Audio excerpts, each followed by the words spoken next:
All right. Hello, everyone. I am so excited to have with me today Ingela Onstad, who's a high performance coach for attorneys, performing artists, professionals who are in the public eye. Her coaching business, called Courageous Artistry, supports high performing individuals in their quest to perform at the top of their abilities when in front of the public by working on skills to target voice, body, anxiety management, and mindset. So, Ms. Onstad is a board certified coach, a licensed psychotherapist, and a professional opera singer who enjoyed a varied international career in opera, concert work, and contemporary music. She utilizes tools from psychotherapy and the entertainment industry to help shine in front of crowds. To find out more about her, I'll have her link available for viewers to access later on. But yes, welcome, Ingela. Thanks, Kavita. I just realized in that bio, I sure gave you a lot to read, didn't I? I was It like, was oh, it's good. going on and on. Whoops. It's really can be uncomfortable to hear someone else read it, you know? Definitely. Yeah. It gives you that moment where you think, should I have shortened that a bit? But No, it's great, it's great. Yes, and I'm sure people, when they heard opera singer, they had a kind of like a little their Mhm. ears perked up maybe a little bit there. Yeah. Say what? Yes, good.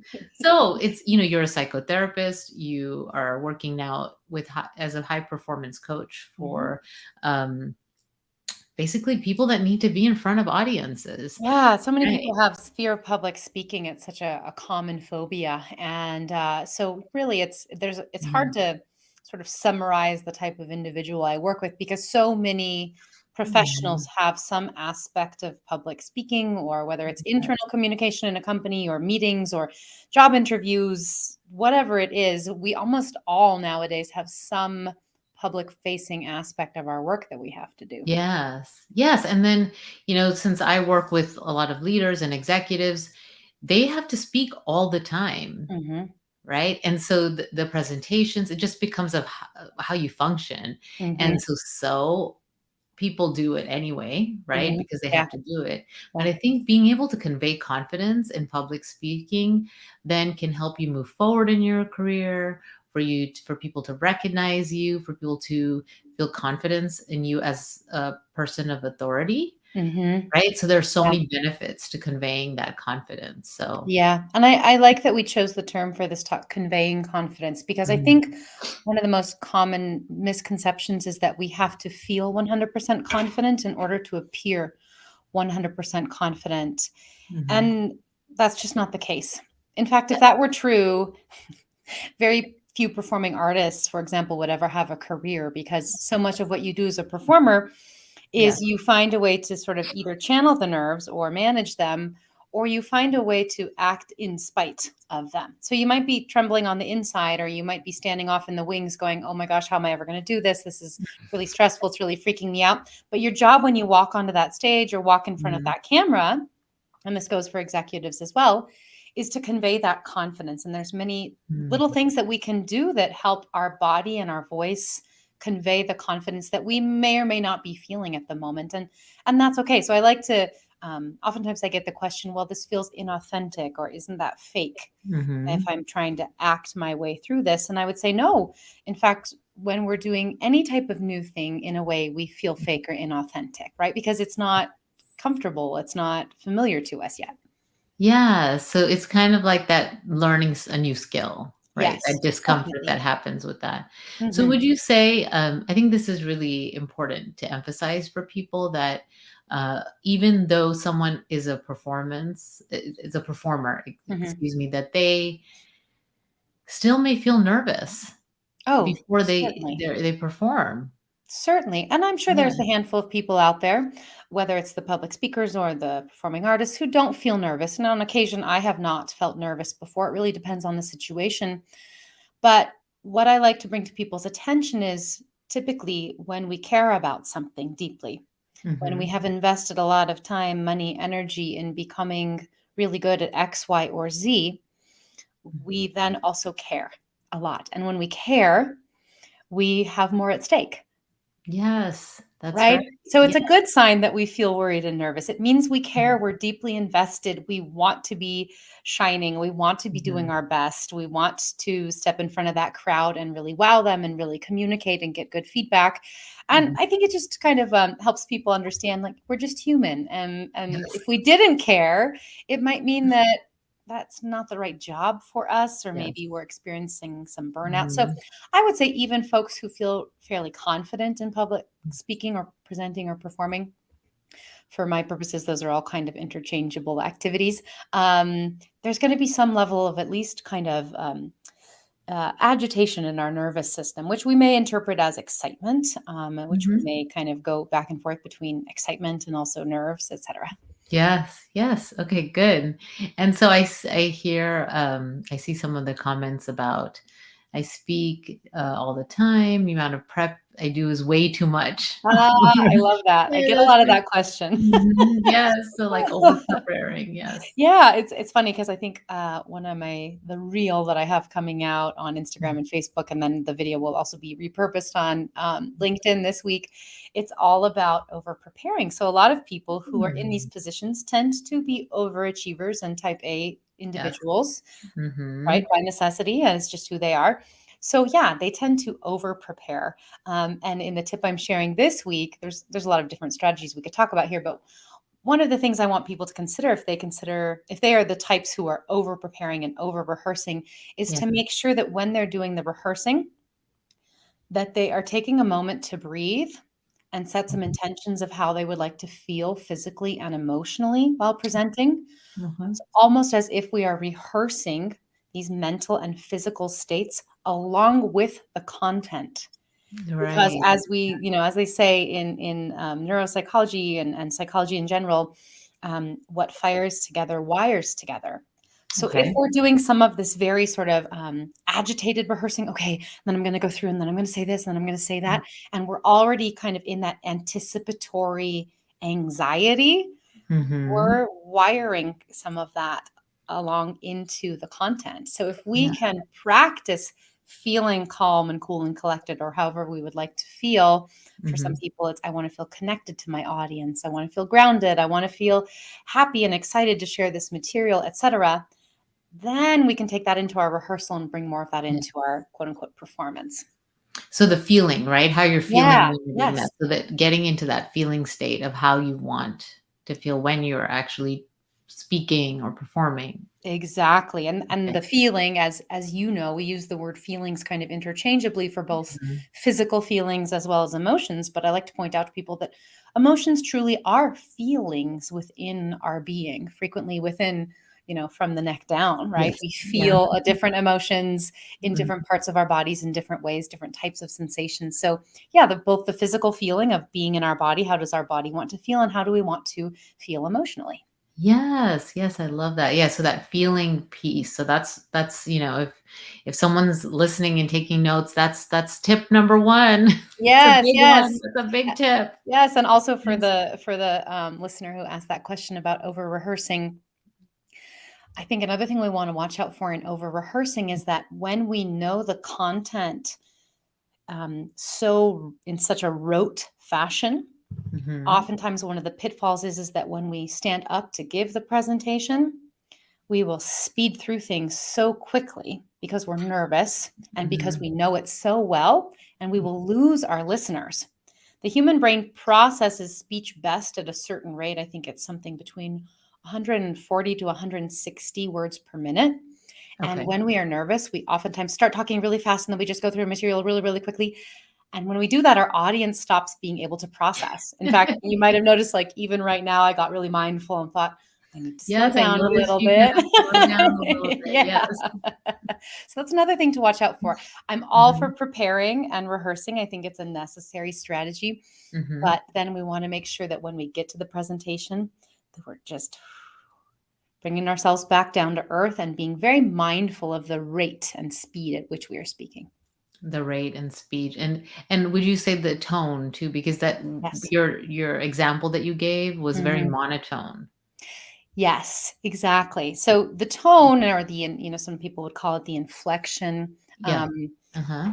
is very important. This one tends to psych people out a little bit more because our voices are such an intimate and personal aspect of our personality. Yet at Yes. the same time, our voices can be very foreign to us because who hasn't recorded their own voicemail and then went to listen back and gone, well, Yeah. that's me. I Yeah. sound like that. Now, you have a lovely speaking voice, as we all know, and you're a podcaster. So you're regularly in the habit of going back and listening to yourself. You're used to Mhm. hearing yourself. Most of us are not. I am as a singer. I have to listen to Yeah. myself a lot on Yes. recordings. But when we are doing our actual speaking, when I'm speaking or singing for that matter in the moment, I will never be able to hear myself as my Mhm. audience hears me, Yes. right? Mhm. Because it's what I'm hearing right now when I'm speaking is filtered through layers of bone and tissue. Mhm. So I have a different perception of my speaking voice. So, I don't want people to worry about their speaking voice too much, but we can even do a couple little vocal warm ups before going into a Mhm. speaking engagement to make sure that we're really exercising our instrument, our vocal instrument, just like we would exercise other parts of our body before running a race. And Okay. frequently, I think most of us forget that this is an instrument here, and it's made up of cartilage and tissues and ligaments and Mhm. musculature. And this is our sort of sound source, right? And it's hooked up to Yes. our power source of the breath. So it's the breath that powers the sound. So even just doing some easy things before we speak, like some sort of, this is probably going to be kind of goofy right now, but just Mhm. a sort of open mouth sigh, like, ah. Oh, with the sound too. I'm doing Exactly. it too with you. Things like that to really Uh-huh. exercise our range because our voice is not monotone by nature. It Yes. goes through different pitch categories, right? Different frequencies. Mhm. And when we're nervous, some of us can go either a little bit monotone or we can get a little bit high pitched and strained sounding. And then we end up sounding that way to our audience, which also then makes our audience a little bit nervous for us. Right. Yes. My, I think it was my younger son that was saying he was watching something and he's like, "I'm cringing for them." Yeah, Like, yeah, exactly, and it sounds like this is so our cringy. yes, right, we cringe for people. I've had that experience Yes. so often, right? We have these, things called excuse me, mirror neurons in our Mhm. brains that Yes. cause us to sort of, pick up on what the other person is feeling emotionally, and even if Mhm. perhaps their face isn't conveying it or their body, if their voice conveys it, our brain picks up on that, and then if you're nervous, I tend to feel more nervous and vice Yeah. versa. Mhm. And then that's not gonna convey confidence to No, someone, no. right? They're gonna feel you're nervous, Mhm. and they're gonna feel kind of that I'm just gonna use his word, cringy. I'm sure it's not his word, it's probably a generational. Yeah, no, cringy for sure. Yeah, you feel kind of you Yeah. the Uh-huh. nervousness feels contagious. Now, but here's the Mhm. beauty in this is that, like I mentioned before, we don't have to feel 100% confident. Yes. But what we can become more aware of, and this is really just skills building. I Mhm. apologize. I have allergies, and so I just have a Oh, little yes, I know, I have my water because the allergies are active. Yeah, we also have forest fires in New Mexico right now, a lot of Oh, them. oh. So the air is very smoky. Um, we can just do some simple things with our voices and our bodies that are going to Mhm. help us appear and actually then also feel a little bit more grounded and confident. Mhm. And one of them is just to make sure that we are standing or sitting with a lot of openness here. Okay, so like this area. Okay. Exactly. Really open here in our sternum area. Mhm. Now, this is the worst. Of course, I go live and then have a coughing attack. Yeah. That's fine. Drink your water and, like, whatever you need to do to help Could with happen in real public speaking situations Yes, too, right? exactly, I'm not yes. gonna let it fluster me because 'cause I'm human and these things happen. But, Um, yeah, we wanna make sure that we are, first of all, aware of ourselves from the neck down. What is my body communicating to people who are okay. around me? Yes. And when we are afraid, because we are part of the animal kingdom, Mhm. any animal in the animal kingdom, when they are afraid, generally speaking, what they do is they close themselves Mhm. in order to protect internal organs, Okay, that makes right? sense. So Yeah. this is why our senses, when we see somebody who's kind of hunched Mhm. making themselves small, we pick up on their fear and their nervousness, Mhm. just as we would if we were animals, and then that they might become a target, right? We might view them as easier prey for et cetera, et cetera. So Mhm. what we want to do, whether we're feeling it or not, is we want to make sure that our body is very open, that we are thinking kind of like we have a marionette string up here Okay, coming like from at the the crown of our head. crown, the back of the crown Crown, of your exactly, the head, back, yeah. not here because we don't wanna raise and lift from the Yeah, like forehead. this. Yeah. We wanna raise and lift from here, so I could even grab a Okay. little chunk of my hair here and go, "Whoop," and feel this kinda nice length in the back of my neck Mhm. so that I'm standing as tall as possible. I'm very petite, so I can use all the help I can get. But it's not even about our height necessarily, it's Mhm. about if I'm holding my body in this Mhm. tall, more proud stance, and I walk out onto the stage or to the podium, even as I'm walking up there, the audience is picking up on how I'm feeling, how I'm doing. Right. Yeah. So that entrance oftentimes just up onto the stage or towards the podium through the room, how we're holding ourselves there, the audience has already Mm. read so much about us before we even open our mouths. How fast do people make those judgments? Oh, I think they make them pretty darn quickly. I'd Mhm. have It's to like a few see if seconds, right? I I don't know the exact. yeah, I would guess it's Mm. probably within a few seconds of when we see someone. Now, Yes. that's not to say that we couldn't stumble or maybe have something happen or go, oh, shoot, I forgot to pay attention to that, that we can't Mhm. recover.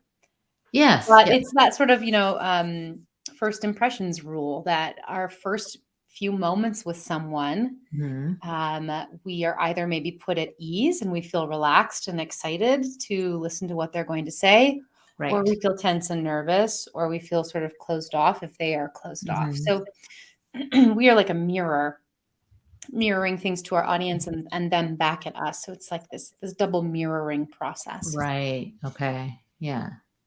So that mirror those mirror neurons watching, how you walk on to the podium, the stage, even, like we're doing this is Mhm. a type of presentation, Definitely. right? Mhm. And so then, when you when we're like, I'm always thinking, I'm like, okay, adjusting my clothes or my Sure. hair or Mhm. whatever, we're Yeah, always and like, fiddling. you Yeah. know, Mhm. not Yep. used to seeing ourselves, right? Because I Yes. think that that's kind of an oddity because when we walk on Oh, stage, we're not really watching very ourselves. much so, and thank you for bringing that up. In Yeah. fact, a lot of what I work on, with clients is online presenting because Oh, it's one yes. thing to present in person. That already Mhm. creates enough anxiety for folks, but we're more Yeah. used to that or have been Mhm. historically more used to that. But suddenly we're in this day and age where we get to do cool things like this, speak to one Yes. another on a screen. Mhm. Um, what I always advise clients to do is once they have, let's say you're doing something on Zoom, and I do a lot of speaking on Zoom. In fact, just last week I gave a presentation to hundreds of people Yes. in a conference on Zoom. And it's a weird kind of nerves because here I am sitting or standing in my office at home in my slippers and my comfy bottoms and my professional top, right? Yeah. Yeah. So it's like everyday life for me. Yet I have all of these imaginary faces on the other side of Mhm. the camera. And because my brain can't see all of them, I mean, first of all, it's a literal impossibility for me to see all the faces on Zoom, right? Because they don't all fit on the They don't screen, fit, nor, yes. nor would I want to see them, honestly. Mhm. But our brain is still trying really hard to read the room. Mhm. So if you and I are in person doing something like this, we can look out at the faces and we can say, okay, that person looks friendly and engaged. Maybe I'm doing a good job. Oh, I'm going to speak more over in this person's direction because I really see them nodding and smiling at me. Oh, I Yes. see this one person over there just sort of like, "Meh, I'm not going to look over there." Right. So we're picking up on all of these social Mhm. cues around us. And on Zoom, we can't do that. Yes. Yes. So what our brain is still trying to do is it's still trying to read the room, yet there's no room to read. Mhm. And I think it creates a lot of cognitive dissonance for us. And then added onto that, like you mentioned, I also have this silly mirror here that's reflecting me back at myself. Now, Yes. the beauty is, I don't know if we can do this on StreamYard. It might be worth looking into for the Okay. future. Once I get my kind of camera positioning going for my Zoom, Mhm. then I go to the hide self view Yeah. function Yeah. so that I'm not seeing myself. And whether I'm just working one on one with a client on Zoom or I'm presenting at a conference or talking Mhm. online, I always hide my self view so that my eyeballs are not continuously distracted. Well, not only my eyeballs, but of course my brain are not Yes. continuously distracted by what do I look like? What do I look like? And we don't even have to be vain. It's not about vanity. It's about, No. like you Yeah. said, we wouldn't normally speak or perform in front of a mirror. Yes. Yet here I have this mirror. It's like when you go to a restaurant with friends, and a lot of restaurants will have mirrors on one side. And Mhm. if you are the person not sitting near the mirror, let's say the mirror is above you and your Mhm. friend is sitting across from you, you will notice your friend or partner's eyes just constantly drifting towards the mirror. And yeah, it's very, very distracting. And I think a lot of people um, forget about that option of hiding the self view. Yeah, that's a great tip for especially this online presentation because it's Mhm. not something that we've all got used to being on like presenting online, meeting Yes. people online, but our evolutionary, it's our brains are not, No, right? certainly not. Not Certainly used to not. this. Yeah. Yeah. And I think our brains, they go crazy imagining all of the possibilities because our brain is an amazing organ, but its main job is to keep us alive. Yes. Its Mhm. main job is not to really help us thrive. I love the phrase, I don't know who created it. Our brain cares more about poisonous berries than yummy berries. Okay, that Right? makes sense. Evolutionarily speaking, it's going to be more important for my brain to remember where the poisonous berries are so that I Mhm. don't eat them and perish than Yes. it is important for my brain to remember where the yummy berries are. Mm. Because as long as I get some type of berry that's not poisonous, I might be okay. The yummy ones are fun, but my Yeah. brain is much more concerned with the poison because it wants me to stay alive. Yet we live in a world with relative amounts, especially here, in the United States or in North America, with relatively high amounts of personal safety. Yes. So we're no longer facing major, major threats, but then we have all of these invisible threats. Mhm. And the invisible threat for us at this point in time might be who is on the other side of this camera and what are they thinking about me? Mhm. And how might they be negatively judging me? What would that mean for me in my future? Right, how would that impact you, yeah, in the Mhm. long run in your business, career, Sure. all those Yeah. things, right? Yeah. Yeah. We deeply care about what others think, and we're hardwired to do so. It's also part of our survival. It's part of survival. Yes. Yes, I know I've heard people say, "I don't care what anybody thinks," and it's not Yes, I true. say. Well, you can learn for it not to impact you, I think, Yes, you can learn to right? care less. To There's care less definitely a about it. spectrum here. Yeah. But if we truly did not care at all what others think, Mhm. I think it's a near impossibility because we are Mhm. hardwired to be social. So at the very least, we care what our children or our parents or our partners or our friends think. Mhm. Yeah, yeah. Some people more than others, Yes, right? yes, some more than others, and like I Mhm. said, we can definitely be too far on that spectrum of caring too much. I like Right. to tell my clients, if we could just accept that in any given audience, in any given room, there Mhm. will likely be people who like us, people Mhm. who feel neutral about us, and perhaps even people who don't like us. And Mhm. that sounds very scary at first to some folks, but I think if we can really sit with that idea of, I will not be universally liked. Yes. Because if I'm getting up there trying to be universally liked, I'm Mhm. going to drive myself nuts. I'm probably going to water down my message and try to serve too many people and try to second guess. Oh, do they like that? Maybe I should say it this way. Right, I need to address this person and that person. Yeah, Or I the need to make person sure like that this everybody in the room. I need to win over that guy at the back of the room scowling at me, right? And for all I know, he's scowling because he has a stomach ache. So we Yeah, don't who wanna go knows to what's going on in the exactly, we don't mind, wanna yeah. jump to conclusions, but yeah, in any given room, I can make the decision before walking in there that it's okay. I don't have to be for everybody, and Mhm. just statistically speaking, it's highly unlikely that everybody will love me. Yes, yes, and it's not like we love everybody also. Precisely. So, We don't love yeah, everybody. Yeah, so why yes, do we feel like everybody has to love us? That's right. I Yeah. don't know. Why is that? Why do we feel that? I don't know. Safety, I think once right? again, back Wanting to safety, yeah. security, social structure, not wanting to be rejected Mhm. by our 'Cause group, that by meant our tribe. I mean, even evolutionary, being rejected meant Death death. could have meant Yeah, death, yeah, it certainly, could have meant death, yeah. or less access to resources, mates, Mhm. etcetera. Yeah, so Yeah. it's a very real threat to our nervous system, all of Mhm.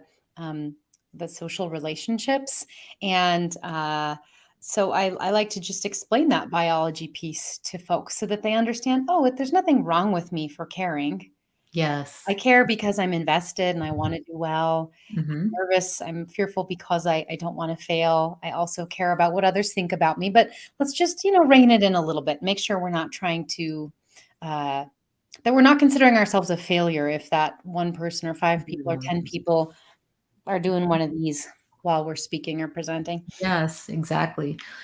Well, so I think that it's important because you are a giver. Like I think we both have that. Yeah. We want to give I like to much think that about us, information. We want to Kavita. help. Yes, I want to help as many people. I want to give so much information, but I think Yeah. it's important to kind of give a little bit of a summary of some of Mhm. the tips that you've given of how to Sure. convey confidence. And Yeah. then after that, I'd love to hear how you work with people, like if someone comes to you. Yeah, Okay. great, thank you. All right, good. So, what are some of the tips? I mean, I can remember you started with how you enter the room, Mhm. preparing. Sure. So I'll let you Yeah. take that part. Yeah, there's a lot of different things. Mhm. We wanna be mindful in our preparation process that we're not, rehearsing the anxiety along with the content, that we're not linking those things together, but that we take some moments and use some strategies such as some slow breathing, use a Mhm. meditation app, use any type of grounding activity to bring ourselves back down, literally feet on the ground, even to really feel my feet on the Yes. ground, Mhm. and to set some intentions of how I want to feel physically and emotionally, to rehearse those intentions along with my content. Mhm. When we are in the room, I mean, there's lots of anxiety management strategies that we didn't get into, but when we are in the room, let's say we're in a big conference and we're the Mhm. second to last speaker in the day or whatever it is, there are other people speaking before us. We want to make sure that we're really taking a moment to breathe and maybe even taking a break, leaving the room, going to a restroom stall, and just Mhm. doing some slow breathing in order to help calm our nervous systems. Yes. It matters how we are carrying ourselves when we are walking up to the podium, so don't forget Yes. about that little detail. The Mhm. content that we're sharing oftentimes is actually usually pretty forgettable to our audience. They might remember a couple little nuggets. Yes. Well, we get so focused and so obsessed with the right content and the right Mhm. delivery of the content, and so much of human communication is the nonverbals. Yes. We Okay. can do a few things to, warm up our voice a little bit before. Those are things I work on with a lot of my clients, but even just some easy sighing or some noise making, singing along with your favorite song in the car on the way. You just don't want to go in cold if you haven't spoken in an hour or two because you're sitting and listening. You want to do something to warm up the voice a little bit. Okay. Could be some humming, could just be speaking to a colleague. Once again, could be taking a walk outside the building and just doing some noise making, some humming. Those are a whole bunch of other strategies, but that's kind of Yes. the tip of the iceberg. And then really deciding to be okay with not being for everyone Mhm. and accepting that I won't please everybody when I get up here, but I can locate the few friendly faces in the room and make sure that I'm directing my energy towards that. We're going to Right. get a lot more back from those folks, Mhm. in terms of our mirror neurons as well. We're going to receive that open, positive, supportive energy. And then if we see the kind of long faces in the crowd, we have to Yes. practice not jumping to any conclusions, and that's more of Mhm. the mental strategies. And these can take time, right? And it doesn't come naturally to all of us because we want to be like. Mhm. Yes, it takes practice, It right? And does. then and so yes, and even the last thing I want to add to that is when you talked about turning off your own Oh yes, thank you for that camera, like reminder. not your camera, turning off the self view. Yeah, turning off the self-view, I know it's, I know for a fact because I use Zoom primarily, it's really easy to do in Zoom. I Mhm, know you can do it in Google Meets, it's a little harder to find, mhm. and I'm sure that you could do it in Microsoft Teams and such. I think every one of the conferencing technology that we have nowadays has the ability for you to hide yourself, and when in doubt, take a little Post-it note and just cover up your face on your computer Yes. screen so you don't have to look at Low your tech, low low tech. tech. I'm all about low tech solutions as well. It works. It does. Great. Yes, so I love all those tips, those are all, even just, about the stance, the confidence when you enter, and then, how Mhm. you started by talking about you don't have to feel fully confident, No. right? In fact, you Um most likely won't, and Mhm. that's okay. Yeah. But you want it as much as you can, Yes. right? Yeah. Have that emotional feeling of, "I can do this," that Mhm. positivity of, like, yes, I can Yeah. do this. I know my stuff. I'm here. I'm Mhm. meant to be here," like that kind of Oh, yeah. mindset. Yes, that Yes. positive self-talk, mindset work is a huge part of what I Mhm. do as well because it if I'm setting the intention oftentimes without knowing it, right? But Mhm. I'm having this intention that somehow this has to be perfect Mhm. in somebody's eyes and standards. I don't know whose, but right there's this elusive perfection that I'm searching Yes. for. What And will they think? what will they, the big they, exactly. They. Who's they? I I don't want know. them to be impressed. Uh-huh. But I was working with somebody recently, and I asked her, "What is your intention when you go in there to deliver this material? What are you hoping that the audience receives? What are you Mhm. there to deliver?" And right, most of the time when we're getting up to talk about something, we want to deliver value. We want to feel connected to our audience. We want them to walk away with something tangible that they can use or apply. We're up Mhm. there to be in conversation and to share something, to give something. Right. So I like that reminder too, this sort of generosity of what I'm about to get up here and do. And then it takes the focus off of us and how we're doing and Mhm. puts the focus back on the conversation. Because even though, if I'm giving a speech, it might just seem like it's me talking at people. There is a conversation happening with Mhm. the looks and the glances and the nodding and the questions and things that happen when we're in these scenarios. Yes, and so that idea of connecting to the purpose of why you're doing this, Yeah. right? On Mhm. one level of the purpose of the actual speech, Mhm. right? And then maybe even on the other level of the purpose of why you do your work Yeah. overall. Mhm. Yeah. Yes. I like that. Yeah, Mhm. so that creates that more, "No, this is not about me," Yeah. right? Even Yeah. that camera, the hiding yourself is like, "This is not about me. This Mhm. is about the audience. This is about what I wanna share, the message," right? And so Yeah. that can create that level of higher level of confidence as well. Yeah, definitely. I mean, even logging on to be here with you today, I Mhm. took a little moment to think, what is my intention of Yes. meeting with Kavita today? Mhm. And it is to share some tips and tricks that are really easy that hopefully people in your audience will find useful. That even if they took one of these and said, oh, I have a new thing I can use to add to my toolkit, then I Mhm. could consider this a job well done. Yes, I love that, yeah. And I mean, and I wanted to have you here because I know you have so much knowledge and you have so much to share, right? And a lot of my audience is, this second generation immigrants and not grown up in necessarily families where you're taught to be visible, Sure. right? Mhm. And so Yeah. this idea of, your conditioning is let's blend in. You don't want Mhm. to stand out, right? If you stand out for Exactly. certain things, so Oh, yes. Oh, yeah, that this is can a very create big more. cultural piece and a Mhm. gendered piece as well, Gendered, yes. Mhm. that, you know, even people with the most privilege in the world can be stricken with imposter syndrome, Oh, yes. Yeah. right? But then Mhm. you take away many of the privilege aspects, and if you are the first person in your family to receive a college education and to be in a corporate sphere, Mhm. you don't have any modeling from home that That's you've right. been Yeah. privy to for your entire lifetime, and so you might not have any great role models around you, right? If you're a person of color in certain spheres, you might be the token person of color around that they are like, Very you might be the one person, the one, yes.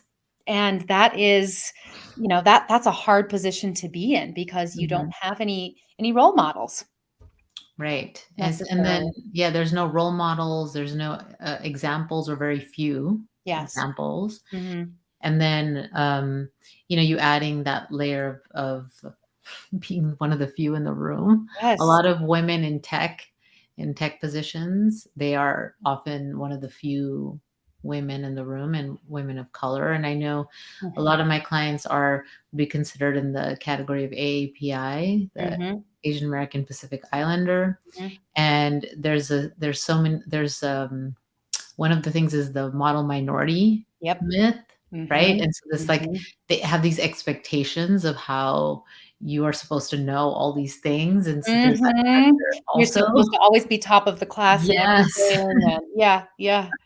Yeah, so there's like that added kind of, and those things may be unconscious, and you may not even realize how it's impacting how you show up. So Oh, I love that you certainly. were bringing this to more of that consciousness. Yeah, and then Mhm. add to that, that public speaking or being in front of a crowd is scary for most humans. Yes. Oh gosh. Yes. That's like a human thing. I Yeah. wasn't it somewhere that I had learned, I remember in university that people would rather they're more fear of public speaking than dying or something like that. Yeah. I've heard that before.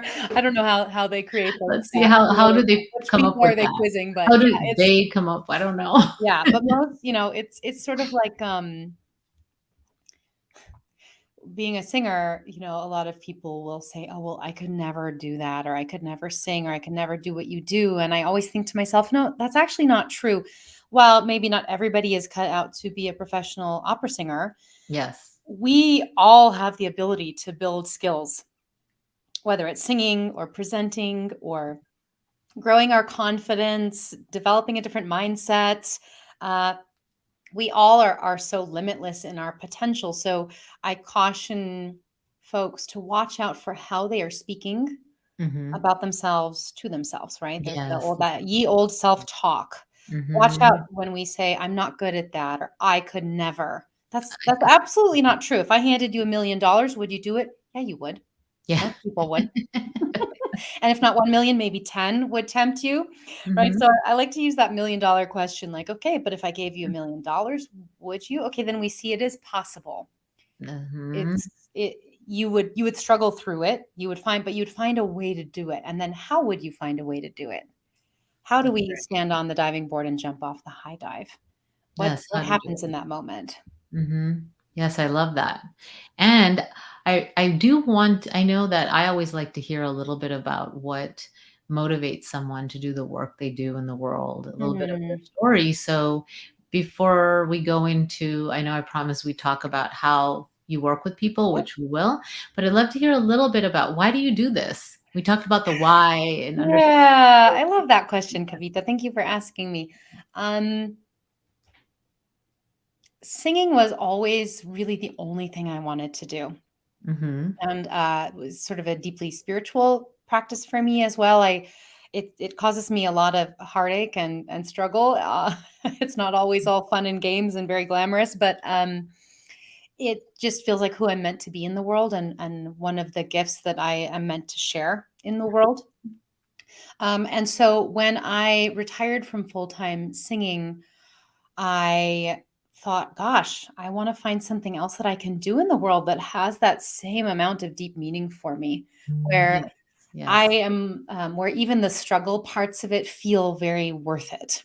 Yes. And Okay. one of my greatest values, I think, is my own personal freedom to decide how my day goes and to be flexible and independent. And I also really, really love working individually with people or in groups.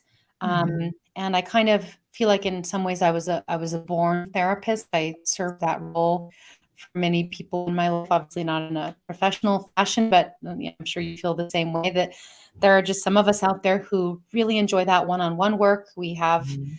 a deep understanding of how human emotions and brains work, and we find it endlessly fascinating. And even Yes. in the hard times with some of my therapy clients who are in crisis, at the end of my day, I could always say, I know how I contributed today. And Yes. even if it felt like it was a tiny drop in the bucket on the worst days, at least I could be that one person to listen and care. So when I got into being a therapist, or when I was contemplating going into it, it just felt like, oh, that's me. That's who, another version of who I'm meant to be in this world. And then it dawned on me after a few years, oh wow, I could try to be this person for the high performers out there who maybe are not going to need the more sort of foundational therapeutic help. Perhaps they've already had that, they've experienced that, they've had access and privilege to that.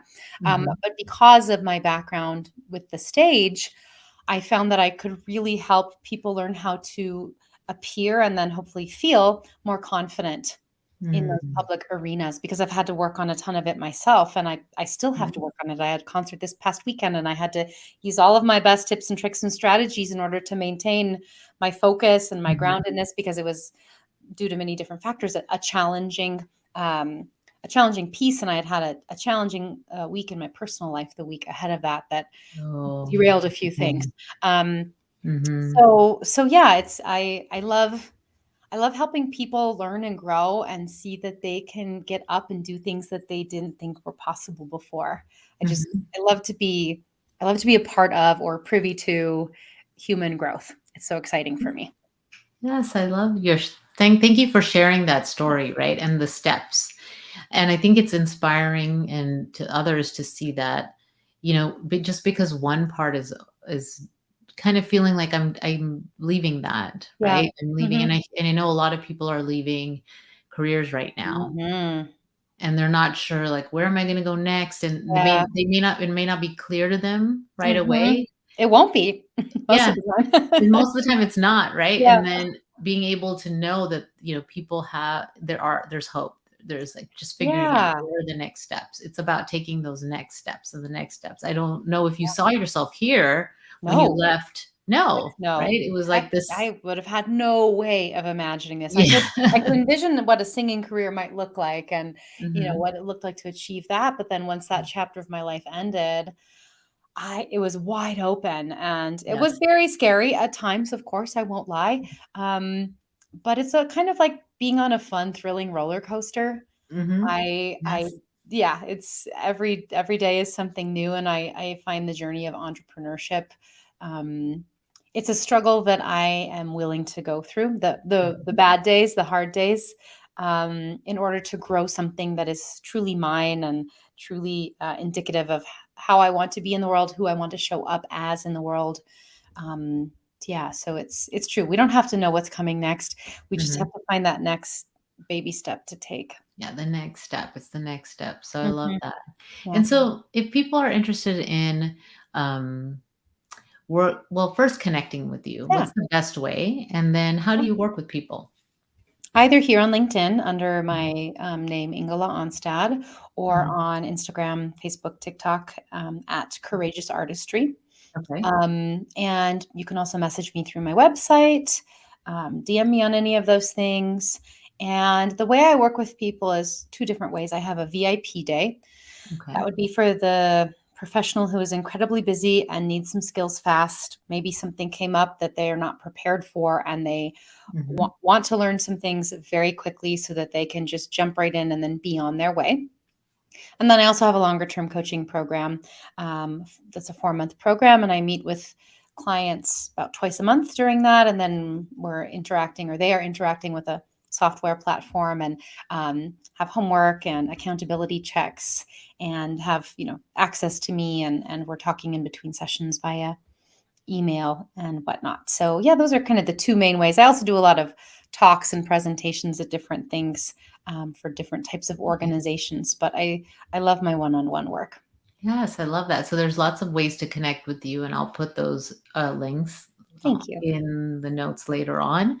And so, want to thank you so much for Yeah. coming, showing up today, doing this, sharing your wisdom, and doing your work in the world. Thank Well, thank you, Kavita. I'm a big fan of you and what you do in the world, and I hope that whoever is listening or watching got a couple things that they can take away and put into play very quickly, and see some small or maybe medium or big results from them. Yes, yes, and even if you're not ready to work with Ingela or with me or whatever, sending us a message and say, "Look, I received this from." I love that. Yeah. Yes, I would love to hear. Just to know that Yeah. you received something and what that was. Yeah, and if Cool. people join my mailing list, which they could do through my website, I Mhm. send out weekly emails. I do a lot of free webinars, and I know that not everybody can or is able to work with me. I might not be the right fit for everybody, but I Mhm. try to do my part to put as much free material out there in the world so that people are still benefiting. Right. So love that. And thank you for sharing that too, because they can connect with you and still learn Yes. and then receive um, some gems of wisdom Mhm. that way. Yeah, Yes. yeah, Yes. yes, hopefully, yes. All right. Well, thank you, whoever, for all the listeners. And Yes. until I like to always end by saying, until next time, take good care. Okay. Bye.